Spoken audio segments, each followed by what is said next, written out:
discuss flours, as most things we're eating consistently make up of some type of flour, right? There's so many different flours on the market, and everyone's quite frankly confused. But here at Wake Up and Read the Labels, we figured out which of these flours are gonna make you feel good, okay? And also allow you to continue eating the food you love, because what is life without bread?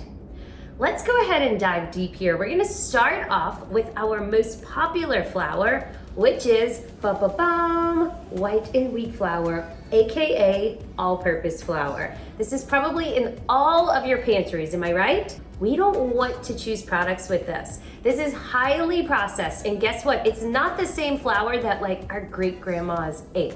It's processed completely differently. It is stripped of all of its fiber, and that's all you're left with now is pure glucose. Do you know what that means? When you eat all-purpose flour or white and wheat flour, it's spiking your blood sugar up and then it's dropping it down. When it drops down, you guys, it wants to come back up, and the only way to come back up is hunger for more food, or you get really tired because it dropped down, right? That's why your body's telling you, hey, I'm tired. Hey, I'm hungry. Or maybe, hey, I need more food. This also is why one piece of bread is never enough. You know, when you go out to eat and you get that warm loaf, you want it all, there's a reason, okay? Maybe a little bit of pasta is never enough, or same thing for pizza. One slice, never enough. You feel like you want to eat the whole box, right? You want to go back, you want to eat more. It's because it's this pure glucose and your body needs more of it. It's triggering more. So the next flour we're going to talk about is called rice flour. It sounds like it could be healthy, except it's kind of the same situation with the glucose, okay? Let's go into rice a little bit. As for all rice in general, try to steer clear of that brown rice because it has more phytic acid, which is known as an anti-nutrient. So if you're ever gonna choose rice, it's actually best to choose white and just try to limit it. Ask yourself when you're having a dish that calls for rice, hey, can I do this dish without rice? Hey, can I use half the rice? Hey, maybe I can use Miracle Rice noodles, or they also make Miracle Rice, the brand. It's really good. So these are some things that you can do to limit your intake of rice, because we're trying to make sure you don't feel bloated and that you feel good, right? Cauliflower rice, it works very well, and it's like the new hit thing on the market. So maybe you could use that. These would be better options for you. But if you do want to do that white rice, remember to just limit it to, say, once a week. And then when you eat it, evaluate, how do I feel after this? Am I feeling good the next morning, okay? It's all about how you feel. Next up is a really popular one, and it is our oat flour. What happens to oats when you put them in water? Whoosh, they expand. That is right, oats bloat. And we're convinced of this because we've heard hundreds and hundreds of testimonials from people who have removed oat flour and oats from their life. They've minimized it completely, and guess what? They feel the difference in their belly. They feel the difference when they're getting dressed for their day. Noticing that immediate difference is worth trying to go without that particular oat flour. Now, there are some other varietals that can still make you bloated, such as sorghum flour, quinoa, millet. These are all gluten-free, but again, they're still high in those phytic acids, and it's going to cause a little bit of bloating and inflammation, which is what we're just trying to steer clear of here. Next up, we're gonna be moving on to all-purpose, or just a gluten-free blend. Here's one that has all kinds of ingredients, okay? Not all of them are the same, and not all of them are clean, which is why you have to take your label reading expertise to the grocery, flip it over, read the ingredients. Do you recognize them? Do they have grains? Are there some weird ingredients? Make sure that you're reading and you're understanding. You want them to be very simple.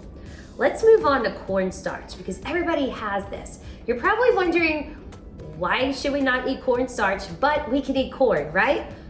Question, who's going out there all day and just eating ears of corn all day and all night? No, you're probably limiting fresh corn already. So if you're baking with cornstarch and you're putting it in recipes, odds are you're gonna be getting this in your diet all the time, and that's gonna hold you back. So this cornstarch is very high in sugar and very low in nutrients. It's gonna spike your blood sugar, plus it's highly processed and it's usually GMO. So if you ever have a recipe that calls for cornstarch, we have the perfect substitute for you, and that is tapioca or arrowroot powder. They're both one-to-one replacements to your cornstarch in your recipes, okay? They both act as thickeners. They are both naturally gluten-free, and they are much, much more nutritious. Now let's talk about the flours that you want to start bringing into your home, right? When you're really revamping your kitchen and creating this cleaner pantry, here are the flours you want to look for. These types of flours also are going to be found in cleaner products. Our number one flour to always have on hand is the mighty glorious almond flour. You can either get blanched or unblanched almond flour. It doesn't really matter. It's more of a taste preference, okay? Blanched, which we have here, means the skins of the almonds were actually removed. So you are left with this kind of uniform, traditional colored flour. It's kind of this like pale color, right? Now, if you get unblanched, that means the skins were left intact. So it's gonna have some like brown spots in it. That just kind of gives it a different texture to the recipe, but both the flours work super great as a one-to-one replacement to your all-purpose flour. Great swap here. Let's move on to coconut flour.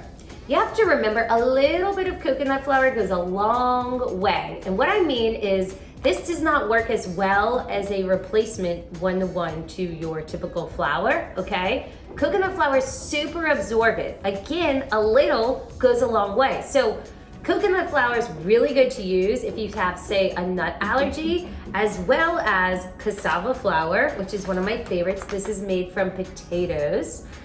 And then we have tiger nut flour. Those are great options if you have a nut allergy. When looking for baking powder, do make sure you're always picking up the aluminum free.